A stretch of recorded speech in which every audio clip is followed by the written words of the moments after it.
বাংলাদেশের রাজনৈতিক অঙ্গনে নতুন করে আলোচনার কেন্দ্রবিন্দুতে উঠে এসেছেন দেশের অন্যতম জনপ্রিয় ইসলামী বক্তা ড মিজানুর রহমান আজহারী, যেখানে কিছুদিন আগেও তাকে জামায়াতে ইসলামীর সম্ভাব্য প্রার্থী হিসেবে দেখা হচ্ছিল, সেখানে এখন নিশ্চিত হয়েছে যে তিনি সরাসরি যোগ দিয়েছেন বিএনপিতে। এই সিদ্ধান্তকে অনেকেই রাজনৈতিক কৌশলের অংশ হিসেবে দেখছেন, আবার কেউ কেউ বলছেন এটি একটি বড় ধরনের প্যারাডাইম শিফট। আজহারীকে ঘিরে যে পরিকল্পনা জামায়াতের ছিল তা এখন হঠাৎ করে প্রশ্নবিদ্ধ।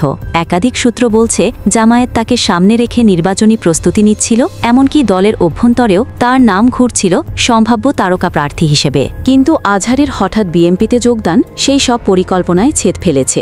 বিএনপি অবশ্য আজহারীকে দলে পেয়ে বেশ খুশি। তারা মনে করছেন তরুণদের মধ্যে যার জনপ্রিয়তা সবচেয়ে বেশি, তাকে সঙ্গে নেওয়ার মাধ্যমে তারা নতুন প্রজন্মের ভোটারদের কাছে আরও গ্রহণযোগ্য হয়ে উঠবেন। অন্যদিকে জামায়াতের অনেক অনুসারী আজহারীর এই সিদ্ধান্তে বিস্মিত ও কিছুটা হতাশ। সামাজিক যোগাযোগ মাধ্যমে দেখা গেছে মিশ্র প্রতিক্রিয়া। কেউ একে দূরদর্শী রাজনৈতিক সিদ্ধান্ত বলছে, কেউ বলছে আদর্শচ্যুতি। তবে একটি বিষয় নিয়ে সবাই একমত, ড মিজানুর রহমান আজহারীর এই রাজনীতিতে প্রবেশ এবং দিক পরিবর্তন বাংলাদেশের রাজনৈতিক ভূতচিত্রে এক নতুন মাত্রা যোগ করেছে, যার প্রভাব দীর্ঘমেয়াদে পড়বে। এখন দেখার বিষয় তিনি শুধু নির্বাচনে অংশ নেন কিনা, নাকি ভবিষ্যতে জাতীয় নেতৃত্বেও গুরুত্বপূর্ণ ভূমিকা রাখতে শুরু করেন।